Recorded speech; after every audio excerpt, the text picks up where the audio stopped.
भारत में self medication का trend तेजी से बढ़ रहा है। लोग बिना डॉक्टरी सलाह के कफ, कोल्ड, पेन किलर जैसी दवाएं ले रहे हैं। लेकिन क्या आप जानते हैं कि ये आदतें आपको धीरे धीरे सेहत के बड़े खतरों की ओर धकेल रही हैं और कई मामलों में तो ऑर्गन फेलियर तक बात पहुंच सकती है। मेरा नाम है दीपक डोभाल, आप देख रहे हैं आपकी खबर आपका फायदा। आज हम इसी मुद्दे पर चर्चा करेंगे। ये जो खुद से डॉक्टर बनने की होड़ लगी हुई है, ये कितनी खतरनाक हो सकती है। एक्सपर्ट से समझेंगे बिना प्रिस्क्रिप्शन के दवा लेना कितना घातक हो सकता है। पहले ये रिपोर्ट देखिए, मैं लौट रहा हूं खास मेहमानों के साथ।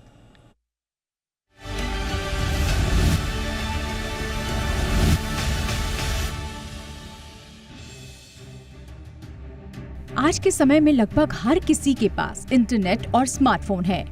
सोशल मीडिया पर हेल्थ टिप्स, घरेलू नुस्खे और खुद को डॉक्टर बताने वाले वीडियोस की भरमार है। लेकिन जरा ठहरिए, अगर आप भी सोशल मीडिया देखकर दवाइयां ले रहे हैं तो सावधान हो जाइए, क्योंकि बिना डॉक्टरी सलाह के ली गई दवा आपकी सेहत के लिए खतरनाक साबित हो सकती है। भारत में जब किसी को सर्दी, जुकाम, बुखार या बदन दर्द होता है तो लोग सीधे मेडिकल स्टोर पहुंच जाते हैं। डॉक्टर की फीस बचाने के चक्कर में खुद ही डॉक्टर बन जाते हैं और यही आदत कई बार गंभीर बीमारियों की वजह बन जाती है।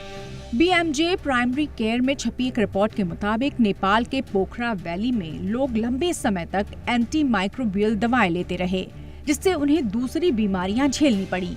इसी तरह भारत के 6 शहरों में किए गए एक सर्वे में पाया गया कि 600 बुजुर्गों में से 33.7% लोग पॉलीफार्मेसी यानी एक साथ 5 या उससे ज्यादा दवाइयां ले रहे थे।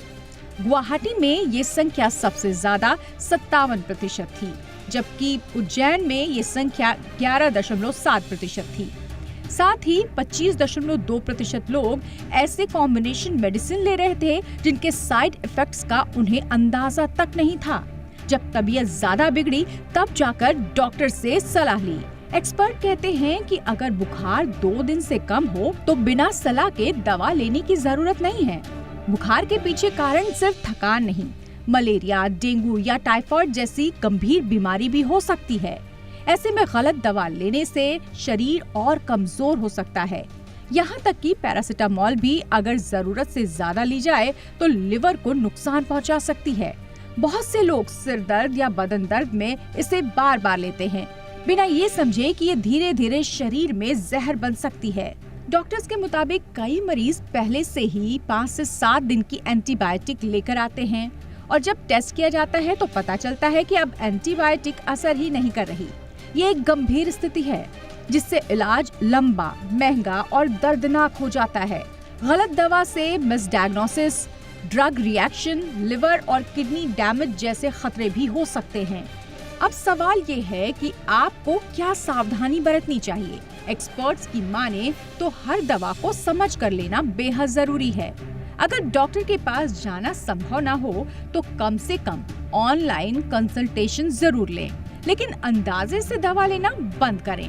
पेन किलर, एंटीबायोटिक या एंटासिड जैसी दवा अगर बेवजह ली जाए तो शरीर को धीरे धीरे नुकसान पहुंचा सकती है और दूसरी बीमारियां भी आपको घेर सकती हैं। इसीलिए बिना डॉक्टरी सलाह के दवा लेना आप पर भारी पड़ सकता है। ब्यूरो रिपोर्ट, जी मीडिया। बहुत ही खास मेहमान इस वक्त हमारे साथ जुड़ चुके हैं। स्वागत करते हैं डॉक्टर शशांक जोशी सर का। देश के जाने माने स्वास्थ्य विशेषज्ञ हैं, इस मामले में काफ़ी जागरूकता भी फैलाते हैं और सीनियर फिजिशियन हैं लीलावती हॉस्पिटल के साथ। बहुत बहुत स्वागत है डॉक्टर जोशी आपका हमारे शो पे। हमारे साथ हैं doctor Sudhir Kumar, senior neurologist हैं, अपोलो हॉस्पिटल्स के साथ जुड़े हुए। बहुत बहुत स्वागत है डॉक्टर सुधीर आपका हमारे शो पे। और हमारे साथ हैं जगन्नाथ शिंदे साहब, प्रेसिडेंट हैं AIOCD यानी कि all India organisation of chemists and druggists के। बहुत बहुत स्वागत है जगन्नाथ जी आपका भी हमारे शो पे। डॉक्टर जोशी सर, चर्चा की शुरुआत आपसे ही कर रहा हूँ। काफ़ी मर्तबा आपसे बात हुई है इस बारे में भी, लेकिन हम देख रहे हैं कि ये जो प्रवृत्ति है लोगों में सेल्फ मेडिकेशन की, ये ख़त्म नहीं हो रही है। इससे पहले कि हम कुछ स्पेसिफिक दवाइयों और या फिर जो बीमारियां होती हैं उनसे रिलेटेड पॉइंट्स पर जाएं, इन जनरल सर आप क्या कहेंगे जो आज भी दवाओं को बिना प्रिस्क्रिप्शन के ले लेते हैं, बिना सोचे समझे ले लेते हैं, बस ये सोच के कि ये तो सब खाते हैं, मैं भी खा लेता हूँ, ठीक हो जाऊंगा या हो जाऊंगी? दीपक जी, पहले तो आपकी सराहना करता हूं कि आपने ये बहुत अहम मुद्दा उठाया। ये धन्यवाद। बहुत जरूरी था। और आप पहले से ही ये स्वास्थ्य अवेयरनेस की मुहिम कर रहे हैं। अभी हम जागतिक वर्ल्ड हेल्थ डे सेलिब्रेट करने जा रहे हैं। और एक चीज बहुत जरूरी है कि सेल्फ मेडिकेशन या ओवर द काउंटर मेडिकेशन लेना ये एकदम गलत है। इनफैक्ट हमको एक लक्ष्मण रेखा रखनी चाहिए कि न्यूट्रिशनल सप्लीमेंट्स हो, दवाइयाँ अलग अलग प्रकार की हो, ये वैद्यकीय सलाह से ही लेनी चाहिए और ये अपने आप नहीं लेनी चाहिए। ऑफन आजकल क्या हो गया है कि एक डॉक्टर गूगल, डॉक्टर व्हाट्सएप हो गया है और वो डॉक्टर को बाईपास करके ये दवाई लेना, ये सेहत के लिए हानिकारक हो सकता है। और बार बार लेके हैबिट होना, ये ज्यादा हानिकारक हो सकते हैं। इसके गंभीर परिणाम हो सकते हैं। और ड्रग इंड्यूस डिसीज जिसको बोलते हैं, 25% जितनी बीमारियां आती है ये गलत दवाइयाँ या अपने आप दवाई लेने से भी हो सकती है। इसलिए इसके लिए सतर्कता रहनी बहुत जरूरी है, जागरूकता की बहुत जरूरी है। तो अपने आप दवाई मत लीजिए। इंटरनेट पे जाके, इलेक्ट्रॉनिक मीडिया पे जाके दवाई मत लीजिए। वैद्यकीय सलाह से ही दवाई लीजिए। दवाई के बारे में जानकारी डॉक्टर नहीं दे पाते हैं तो अच्छे कोई केमिस्ट से जानकारी ले लीजिए। वहां पे फार्मासिस्ट होते हैं, उनको काफी अच्छी तरह जानकारी रहती है, उनको साइड इफेक्ट के प्रोफाइल रहती है, उनसे बातचीत कर लीजिए। लेकिन विदाउट प्रिस्क्रिप्शन दवाई लेना ये गलत बात है। Absolutely sir. और जैसा हम बता रहे हैं कि ये आपको ऐसा लग रहा होगा कि छोटा मोटा बुखार है, खांसी हो गई, सर दर्द हो गया, पेट दर्द हो गया, तो हम जाके पेन किलर्स ले लेंगे, या फिर जो परिवार में और आसपास के लोगों में एक प्रचलित दवाओं के नाम लोगों ने रटे हुए होते हैं वो ले लेंगे। उसके बाद किस तरह के आपके ऑर्गन्स पर इसका असर पड़ता है, डॉक्टर सुधीर कुमार थोड़ा सा बताएं सर। और ख़ास तौर से हम देखते हैं कि सर दर्द हो गया साहब या पेट दर्द हो गया तो पेन किलर ले लीजिए। ये अपने आप से पेन किलर ले लेना, ये कितने घातक हो सकते हैं सर, और कहाँ कहाँ ये असर करते हैं बॉडी में? दीपक जी, जैसा जैसा भी बताया हमारे अदर एक्सपर्ट ने भी कि ये बहुत ही मतलब जरूरी टॉपिक था और पब्लिक के लिए भी काफ़ी ये मतलब लाभदायक साबित होगा। तो अगर हम देखें, कोई अगर अपने मन से, कोई मरीज अपने मन से बिना डॉक्टर की सलाह के अगर दवा लेता है तो उसके क्या क्या दुष्परिणाम हो सकते हैं। तो मेनली मैं 3 मुद्दों पर डिस्कस करूंगा। अगर नंबर 1 देखें तो अगर हम कोई दवा ले रहे हैं किसी सिम्टम के लिए, तो वो दवा गलत भी हो सकता है। जैसे किसी को बुखार है तो बुखार के अनेकों कारण हो सकते हैं, वो टाइफाइड, मलेरिया और टीबी, बहुत सारे चीज़ हो सकते हैं। अगर आप अपने मन से दवा लेंगे तो जिस बीमारी से बुखार हुआ है वो शायद ठीक नहीं भी हो। सिमिलरली आपने पेट दर्द का जिक्र किया है, तो पेट दर्द के बहुत सारे कारण हो सकते हैं। वो पेट का इन्फेक्शन हो सकता है, अल्सर, एसिडिटी या फिर गॉल ब्लैडर के प्रॉब्लम, तो अनेकों कारण हो सकते हैं। अगर आप डॉक्टर से आप संपर्क करेंगे तो डॉक्टर उसका सही कारण पता करके और सही इलाज कर सकता है। तो जिस बीमारी के लिए आप दवा खुद से ले रहे हो शायद बीमारी ठीक नहीं हो, और जब तक आप डॉक्टर से संपर्क करें तो सेम बीमारी जो है, आपकी बीमारी काफ़ी हद तक बढ़ सकती है। दूसरा प्रॉब्लम जो हम अभी आज डिस्कस कर रहे हैं वो साइड इफ़ेक्ट्स का या दवा के एडवर्स इफ़ेक्ट्स का है। क्योंकि हर दवा में, जो भी ओटीसी ड्रग भी हम जिसे बोलते हैं, बुखार की दवा या पेट दर्द की दवा, हर दवा में साइड इफ़ेक्ट अगर आप खुद से ले रहे हैं तो उसके जो साइड इफ़ेक्ट्स होंगे शायद आप उसे पकड़ नहीं पाएँगे, और फिर वो भी काफ़ी मतलब घातक साबित हो सकते हैं और काफ़ी सीरियस एडवर्स इफ़ेक्ट हो सकते हैं, जिससे किडनी, लिवर भी डैमेज हो सकते हैं। और तीसरा जो इसका दुष्परिणाम होता है वो कॉस्ट पे होता है। क्योंकि हर चीज़ का दवा आप ले रहे हैं, कभी-कभी दवा की ज़रूरत नहीं भी होती है। लेकिन अगर आप दवा खा रहे हैं, चाहे वो न्यूट्रिशन सप्लीमेंट हो, विटामिन्स हो, तो हर दवा का एक कॉस्ट होता है। और अगर हम ऑलरेडी हम बोल रहे हैं, मरीज़ भी बोलते हैं कि आजकल मेडिकल एक्सपेंडिचर काफ़ी बढ़ गया है। तो अगर आप अपने मन से दवा खाएँगे तो दवा का कॉस्ट भी बढ़ेगा, और उससे कुछ साइड इफ़ेक्ट्स हुए तो उसका इलाज करने में भी और एक्स्ट्रा खर्च हो सकता है। तो ये 3 दुष्परिणाम खुद से दवा खाने से होते हैं। एब्सोल्युटली सर, बिल्कुल आपने सही कहा कि ये जो कॉमन ओटीसी ड्रग्स हैं जिसमें सभी आती हैं, आपकी एंटीबायोटिक्स आ जाती हैं, आपके पेन किलर्स आ सकते हैं, कई मरतबा तो हमने देखा एंटी एंग्जाइटी मेडिकेशंस भी लोग लेना शुरू कर देते हैं। हालांकि इसमें थोड़ा सा जो शेड्यूल्ड दवाएं हैं उसमें थोड़ा सा अभी सेंसिटाइजेशन हुआ है, कफ सिरप्स हो गए, लेकिन उसके बावजूद ये आसानी से मिल जाते हैं। कहाँ पर सिस्टम में प्रॉब्लम्स हैं? जगन्नाथ शिंदे साहब, बार बार अल्टीमेटली जब ब्लेम किया जाता है ओवर द काउंटर ड्रग्स को, और उसमें 2 धुरियां हो जाती हैं। एक तो व्यक्ति है जो चल पड़ा है एक फार्मासिस्ट की दुकान की तरफ, और दूसरा फिर फार्मासिस्ट के काउंटर की तरफ बैठा हुआ एक केमिस्ट है या फार्मासिस्ट है जो कि जिसको दवा बेचनी है, और वो पूछता भी नहीं कि आपको ये दवा किसने लिख कर दी, क्यों लीक कर दी, आप क्यों लेकर जा रहे हैं। वो उसको अपना बिजनेस करना है तो इसलिए वो दवा पकड़ा देता है। वो खांसी की दवा भी पकड़ा देगा, सर दर्द की दवा भी पकड़ा देगा, कई मामलों में तो ऐसी दवाएं भी पकड़ देगा जो शेड्यूल्ड हैं। तो सर कहाँ इसमें दिक्कत आ रही है? देखिए, ये जो चीज़ हम कई साल से सरकार के साथ बात करते हैं, इसमें बहुत सारे रीज़न है। देखो, इश्योरेंस ऑफ रिटेल लाइसेंसेस एक इशू है। कई जगह में आज इंडिया में, जो रूरल इंडिया में क्वालिफाइड डॉक्टर नहीं है। तीसरी बात, हमारे जो मजदूर है या जो पॉवर्टी लाइन के नीचे लोग हैं, इसमें अज्ञान है। मेरे को बताइए, डॉक्टर के पास समय नहीं है कि जो दवाई लिख के देते हैं उसको काउंसलिंग करने का समय नहीं है इतना। तो ये सब चीज़ें आती है कस्टमर को। और अभी सोशल मीडिया पे यू गेट एवरीथिंग। अगर कोई भी सलाह हमने लिखा हेडेक है तो इमीडिएटली वहाँ से लिखता है कि पैरासीटामॉल लो, ये लो, एंटीपायरेटिक लो, एंटीबायोटिक लो। ये इजीली अवेलेबल हुआ। मैं लास्ट देखिए, ऑनलाइन सेल ऑफ मेडिसिन आज इंडिया में लीगल नहीं है। ड्रग एंड कॉस्मेटिक में कोई प्रोविजन नहीं है। हमने दिल्ली हाईकोर्ट में उसके ऊपर स्टे लिया है। फिर भी 134 वेब में ये इंडिया में पूरी दवाइयाँ का सेल हो रहा है। और अभी तो आपको मालूम है, स्विगी, जोमेटो, ब्लिका, ये सब लोग डोर डिलीवरी लोगों को, कंज्यूमर को दे रहे हैं। तो मेरे ख्याल से बताइए कंज्यूमर का स्वास्थ्य कैसे रहेगा। और मेरे ख्याल से जिसको जो चाहिए वो मिल रहा है, कोई रिस्ट्रिक्शन नहीं है। और ड्रग कंट्रोलर ऑफ इंडिया बोलिए, स्टेट ड्रग कंट्रोलर, इसमें क्वालिटी या अवेलेबिलिटी ऑफ ड्रग के ऊपर कोई निर्बंध जो डालना चाहिए नहीं है। आज अपने देश में फूड एंड ड्रग एडमिनिस्ट्रेशन काम करता है, वहाँ उनके पास DI नहीं है, उनके पास आदमी लोग नहीं है कि जाके चेक करे।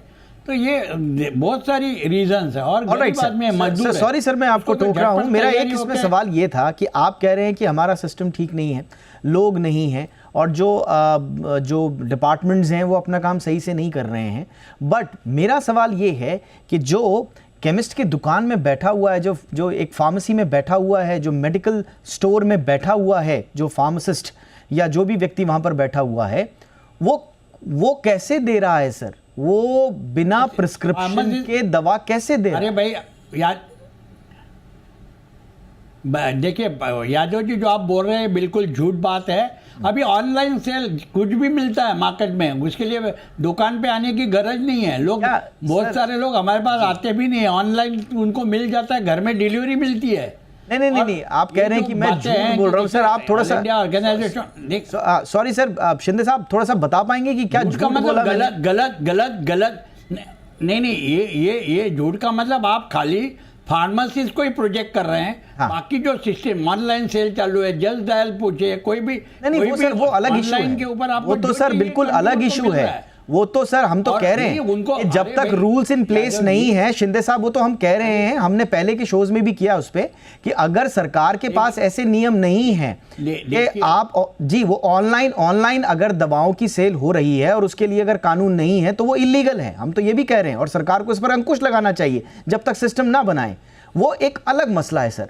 आज का हमारा मसला ये है कि ओवर द काउंटर सेल जो हो रही है दवाइयों की, उसके लिए, अरे वो उसके लिए एक फार्मासिस्ट या फार्मा जो स्टोर है वो कितना जिम्मेदार है? देखो यादव जी, ये सब मीडिया, मेरा नाम दीपक डोभाल है सर। दवा वालों के ऊपर ब्लेम लगा रहे हैं। हाँ डोभाल जी, ये खाली हमेशा मैं ये चर्चा में भाग लेता हूँ, हमारी बातें आप सुनते ही नहीं है। जो प्रैक्टिकल बात है कि ऑनलाइन है आज, सब सोशल मीडिया में 80% पब्लिक के पास मोबाइल है।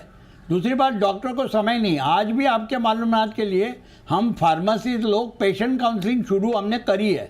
हमको अपने देश में अवेयरनेस है दवा के बाद में। आज भी कॉमन आदमी को पता नहीं है कि वो दवा क्या है, उसका यूज़ क्या है, एडवर्स ड्रग रिएक्शन क्या है, एंटीबायोटिक का मिसयूज़ क्या है। ये सब चीज़ें एजुकेशन देना, कंज्यूमर एजुकेशन देना कौन कर रहा है? कोई नहीं कर रहा है। शिंदे साहब, मेरे शो का फॉर्मेट नहीं है कि हम बहुत ज़्यादा वाद विवाद करें, हम समाधान पे ज़्यादा बात करते हैं। तो मैं आपकी बात में समझ गया सर, लेकिन मैं एक छोटे से ब्रेक के लिए रुक रहा हूं। मैं ब्रेक के उस पार थोड़ा सा समझने की कोशिश, देखिए यहां पर किसी आरोप या प्रत्यारोप की बात नहीं है शिंदे साहब, हम सिंपल ये समझने की कोशिश कर रहे हैं कि प्रॉब्लम्स कहां हैं। क्या सिस्टम में ऐसी प्रॉब्लम्स हैं, क्या माइंडसेट में ऐसी प्रॉब्लम्स हैं। आप ये मत सोचिए कि यहाँ पर किसी को टारगेट किया जा रहा है, लेकिन ये समस्या विकराल रूप ले चुकी है, लोगों की जान और ज़िंदगी से जुड़ा हुआ यह मसला है। इसलिए हम इसके एक एक स्टेक होल्डर से समझने की कोशिश कर रहे हैं कि प्रॉब्लम कहाँ है। इसलिए हमने डॉक्टर साहब को भी बुलाया है, आपको भी बुलाया है। यहाँ पर किसी को ब्लेम करने की स्थिति नहीं है, समस्या की जड़ तक जाने की हम कोशिश कर रहे हैं। एक छोटे से ब्रेक के बाद हम इस मसले को थोड़ा और टटोलने की कोशिश करेंगे।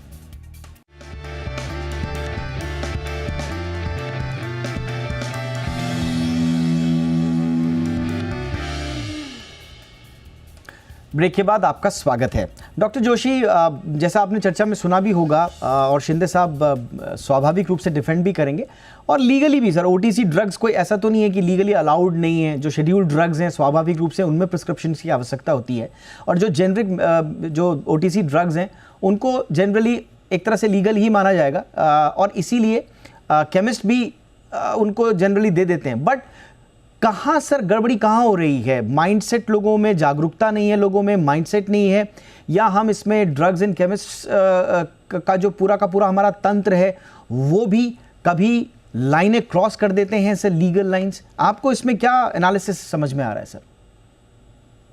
तो दीपक जी, ये बहुत सेंसिटिव मुद्दा है, और मैं जगन्नाथ जी से ये सवाल थोड़ा किससे बहुत आपने सहमत पूछा? हूँ कि जो ऑनलाइन हुआ है, और ये जो ऑनलाइन का इंफॉर्मेशन ओवरलोड हो गया है और लोगों में डर पैदा होता है, और कोविड के बाद ज्यादा क्या हो गया है कि लोग ऑनलाइन पसंद करते हैं। तो मेरी एक ही सलाह है सब लोगों को कि यदि आपको ऑनलाइन जाना है तो ऑनलाइन आप कोई डॉक्टर को कांटेक्ट कर लीजिए, हेल्थ केयर वर्कर को कांटेक्ट कर लीजिए, आपके फॉलोअप डॉक्टर को कांटेक्ट कर लिए, और जो भी करना है वैद्य की सलाह से करिए।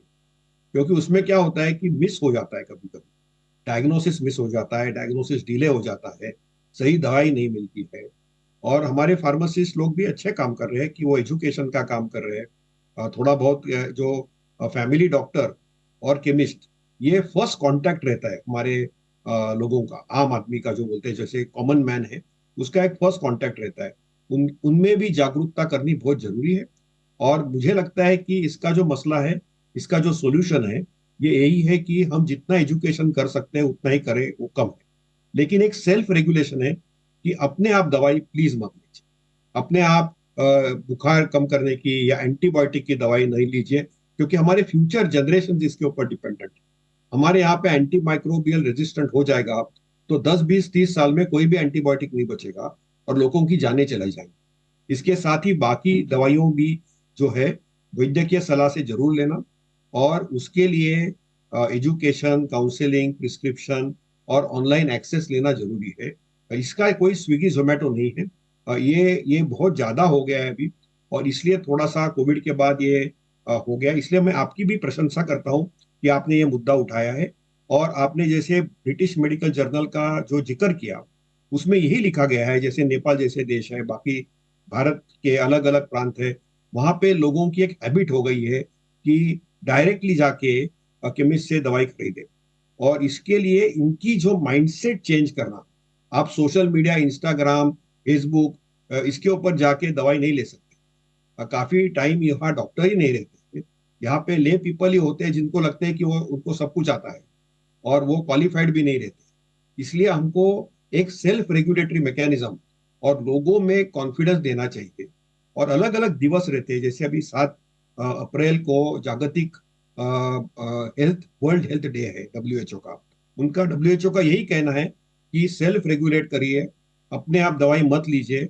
एंटीबायोटिक्स पर्टिकुलरली और पेन किलर्स, ये 2 मेजर दवाई, इसके वजह से एंटीबायोटिक रेजिस्टेंस या पेन किलर की वजह से किडनी का डैमेज हो सकता है।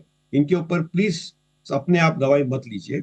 और अपने हमारे यहाँ पे फार्मासिस्ट का education, doctor and assistant doctors and associate health allied health professionals का एजुकेशन, ये सब चीजें करनी, और सबको साथ में काम कर रहे हैं हम, बिकॉज हमको लोगों को ठीक करना है, उनका इलाज करना है, उनको बीमारियां दूर करना है, पॉजिटिव डायरेक्शन में जाके उनको हेल्दी और हैप्पी रखना है, और ये बहुत जरूरी है।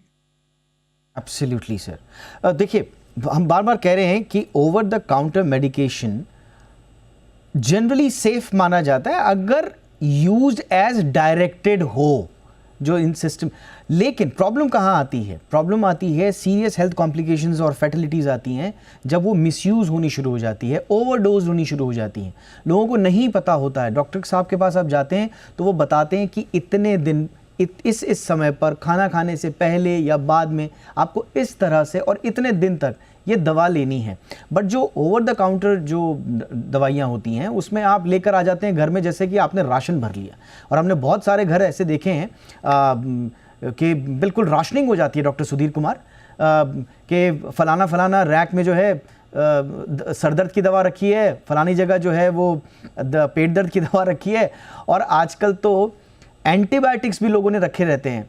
तो ये जो राशनिंग लोग कर देते हैं, और आप सर ने सेल्फ रेगुलेशन की बात करी सर, थोड़ा सा आप हमारे दर्शकों को बताएं ये कितना ज़रूरी है कि इस तरह से ये राशनिंग नहीं करनी है दवाओं की, जब ज़रूरत है तो डॉक्टर की सलाह से ही लेनी है, कितना इंपॉर्टेंट है सर? जैसा कि मैंने पहले ही बताया कि अगर किसी को बुखार है तो ऐसा नहीं कि आप हर बुखार में पैरासिटामोल लें और बस वो हर चीज़ का इलाज कर देगा। एक होता है सिम्टम रिलीफ, तो पैरासिटामोल से बुखार कम हो जाएगी, लेकिन जो अंडरलाइंग जो कॉज है बुखार का वो भी हमें पता करना होगा और उसका इलाज करना होगा, नहीं तो बीमारी ठीक नहीं होगी। वैसे अगर किसी को पेट दर्द है तो पेट दर्द के भी अनेक कारण होते हैं, और जब तक आप सही डायग्नोसिस करके और उसका रूट कॉज ट्रीट नहीं करेंगे तो पूरा रिलीफ नहीं मिलेगा। तो ये भूख जैसा नहीं कि भूख लगा तो हम कुछ भी खा सकते हैं, दवा मतलब हर सिम्टम के लिए ये हमारे मॉडर्न मेडिसिन में मतलब एक ही सिम्टम के कम से कम 4-5 या उससे ज़्यादा बीमारियों से भी सेम सिम्टम हो सकती है। उस सिम्टम के बेसिस से हम क्या अंडरलाइंग डिजीज़ है वो हम पता नहीं कर सकते हैं। तो इसीलिए ये गलत है और इससे नुकसान भी हो सकता है। अगर हम देखें कि ये ऐसा मिसयूज़ क्यों हो रहा है, मतलब ओवर द काउंटर या मरीज़ लोग खुद से क्यों कर रहे हैं, तो मरीज़ के पॉइंट ऑफ व्यू से अगर मैं सोचूँ तो एक उनको लगता होगा कि डॉक्टर की अपॉइंटमेंट नहीं मिल रही है तो चलो फार्मेसी से मैं सीधे दवा ले लेता हूँ। लेकिन अगर अगर आपके पास आपका सेम डॉक्टर नहीं मिल रहा है तो कोई फैमिली फिजिशियन या किसी भी डॉक्टर से आप परामर्श लेके ही खाएँ, दवा खाएँ। और दूसरा उनको ये लग सकता है कि शायद खर्चीला होगा, मतलब वो सोचते हैं कि अगर हॉस्पिटल गए या डॉक्टर से मिले तो डॉक्टर की फीस देनी होगी, कुछ टेस्ट भी कराए जा सकते हैं, तो कॉस्ट बढ़ सकता है, तो वो कॉस्ट को क्यों ना कम करके मैं सीधे दवा खा लूँ। लेकिन अगर ये दवा अगर आपकी बीमारी ठीक नहीं हुई या आपको कुछ साइड इफ़ेक्ट्स हो गए, तो जो कॉस्ट आप बचाना चाह रहे हैं उसका डबल ट्रिपल भी एक्स्ट्रा खर्च भी हो सकता है। तो खर्च भी से बचने का चांसेस नहीं है।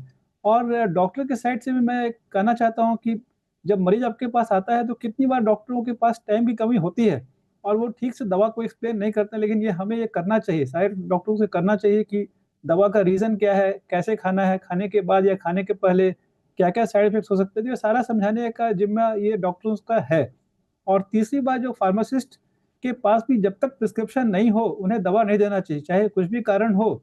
वो मतलब गलत तरीका है, मतलब लेकिन हम जानते हैं कि ऐसा अक्सर होता है और बहुत सारे पेशेंट्स भी ऐसा करते हैं, तो उससे नुकसान मरीजों का होता है और ये हमें सोचना चाहिए। देखिए, selling medications that required a doctor's prescription, अब इसमें तो सीधा सीधा है कि भाई आपको ये तो मर्यादा लांघनी ही नहीं है। बट शिंदे साहब, जैसा कि सर ने कहा कि सेल्फ रेगुलेशन, वो दवाइयाँ जो बहुत ज़रूरी भी हो जाती हैं, जैसा अब हिंदुस्तान में अभी सर ने बताया भी कि भाई हिंदुस्तान में जो पहला जो कॉन्टैक्ट होता है, कभी बीमारी हो गई, थोड़ा मोटा सर दर्द, जुकाम, खांसी हो गया, तो केमिस्ट होता है या फैमिली डॉक्टर होता है। बट उसमें भी क्या हमारे ड्रगिस्ट्स और जो फार्मासिस्ट्स हैं सर, क्या उनको भी एक सेल्फ रेगुलेशन, एक मर्यादा, एक लाइन खींचनी पड़ेगी सर, कि जागरूकता के साथ साथ थोड़ा जिम्मेदारी भी निभाएं, अपनी लोगों को जागरूक भी करें लेकिन अपनी जिम्मेदारी भी निभाएं? हेलो जी Shinde sir. Hello Shinde sir, आवाज आ रही है सर? इसमें देखिए, मैंने कहा हाँ। कि अपने देश में आ रही है, बोलिए। देखिए आज तो जो बड़ा लैक्यून हमारे देश में है कि इश्यूएंस ऑफ रिटेल लाइसेंस, यहाँ टू मेनी रिटेलर्स हैं। अभी कॉर्पोरेट सेक्टर के भी रिटेल आ गए, जन औषधि गवर्नमेंट की भी दुकानें आ रही है। तो ये प्रोफेशन जो होना चाहिए वो धंधा बन गया है, बिजनेस बन गया है, और पापी पेट के लिए कुछ भी लोग कर रहे हैं। तो यहाँ वो नियमावली होनी चाहिए, कुछ प्रोफेशन के लिए कुछ लाइसेंस जो दिया जाता है वो रिस्ट्रिक्ट होना चाहिए। तीसरी बात, डॉक्टर साहब ने सही कहा कि अवेयरनेस, जो हमारा कॉमन आदमी है, इसको दवा के बारे में वो अज्ञानी है और उसको ज्ञान देना पड़ेगा। आज भी आपके मालूमात से हमने महाराष्ट्र में हमारी जो फार्मेसी काउंसिल है, इसके जरिए हर एक फार्मासिस्ट को अभी हम ट्रेनिंग दे रहे हैं।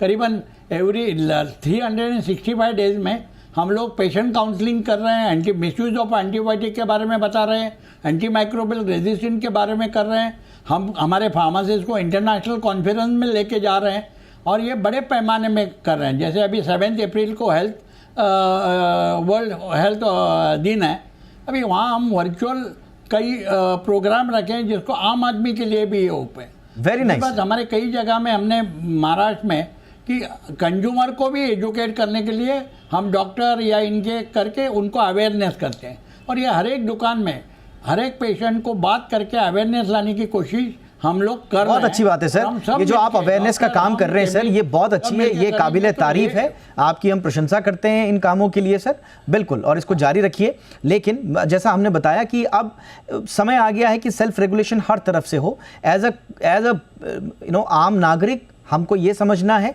कि हमें हर बात पर, हर चीज़ और बात बात पर दवाई नहीं लेनी है, ख़ास तौर से बिना डॉक्टरी सलाह के नहीं लेनी है।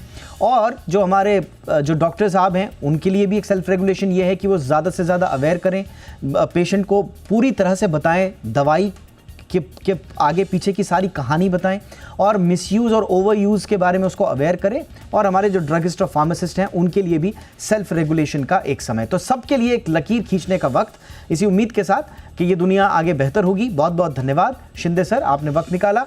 Doctor Sudhir Kumar, thank you so much sir. Doctor Shashank Joshi sir, बहुत बहुत धन्यवाद सर आपका। शो में इतना ही, अपना ख्याल रखिए, नमस्कार।